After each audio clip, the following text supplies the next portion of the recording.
What is up guys, Tech James here. So right here, ReFood has been updated and it's had a really good update. If you don't know what ReFood is, it pretty much lets you play any PS Vita game on any firmware. So let's say you're on firmware 3.60 and you try to play a game which was for the firmware 3.70, it won't actually let you play. But what ReFood does is fix that so you can play any games on any firmware. It doesn't matter what the firmware of the game is or what the firmware of your PS Vita is, you can still launch the games completely fine. So yeah, ReFood has had a pretty cool update and you can now pretty much run any game. So it says right here, a few games and updates are still trickling through and these may require firmware 3.70 or above, for us rendering them unplayable on earlier firmwares, as ReFood only allows you to launch games requiring firmware 3.69.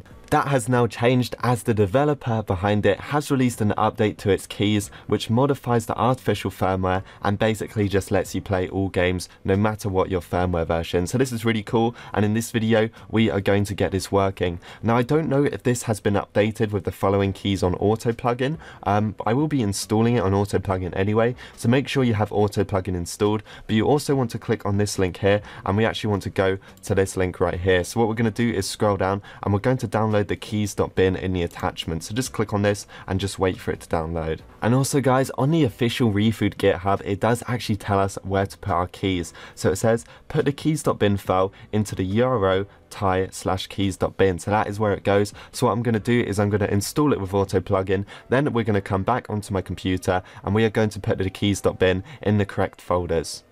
So what we're going to do from here guys is we're going to go over to auto plugin and we're just going to go ahead and start this up so we can get the latest installation of ReFood. Now if your auto plugin has an update just like me, this is good. So what you want to do is just press X and we're going to wait for this to update. So just wait for it guys, it might take maybe a few minutes just to update, you know, maybe 2 minutes or something like that. And once it is done, we've just got to wait for it to boot up and then we can install the latest version of the ReFood plugin. So what we're going to do, we're going to go on plugins for Vita and we're going to press X. We're going to press X on install plugins. Now we're going to make sure we've got our Euro selected, obviously if I have an SD to Vita, and we are going to look for the ReFood plugin. So obviously look for R. So just going to scroll down a bit. And we are going to go and find ReFood on here, which is this one right here. So what we're going to do, we're going to press X on it. It's going to say please wait. ReFood has been installed. Now what you're going to do is press the start button and we're going to press X and our PS Vita is going to restart.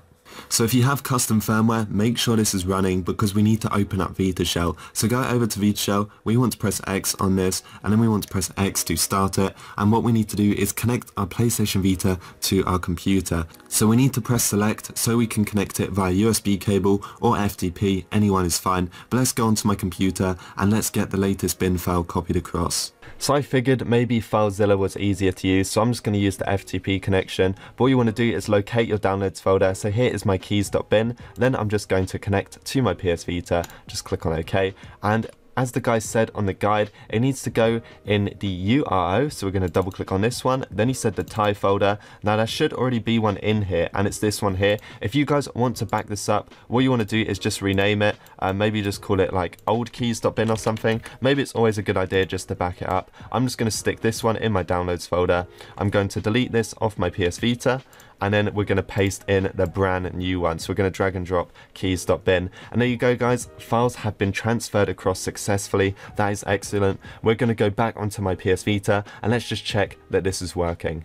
And then that is literally it guys, you can disconnect from your computer, you can actually close out of VitaShell, and here is the proof that this works. I'm just inside of PKGJ and you guys can see that my firmware version up there is 3.68 and the acquired version to play this game is 3.69, but this game will work thanks to ReFood. If you just look at the diagnostics right there, you can see that it will work, and there you go, so that is just proof it works. I should have taken a screenshot before, but I just completely forgot. I would install this game just to prove it, but the game is actually 2 gigabytes, so yeah, it's going to take quite a long time. That is pretty much it for this video. That is how you get ReFood working, and that is how you play every single PS Vita game without having to worry what your firmware is on. If you guys enjoyed this video, make sure to like and subscribe, and I will see you guys in the next one.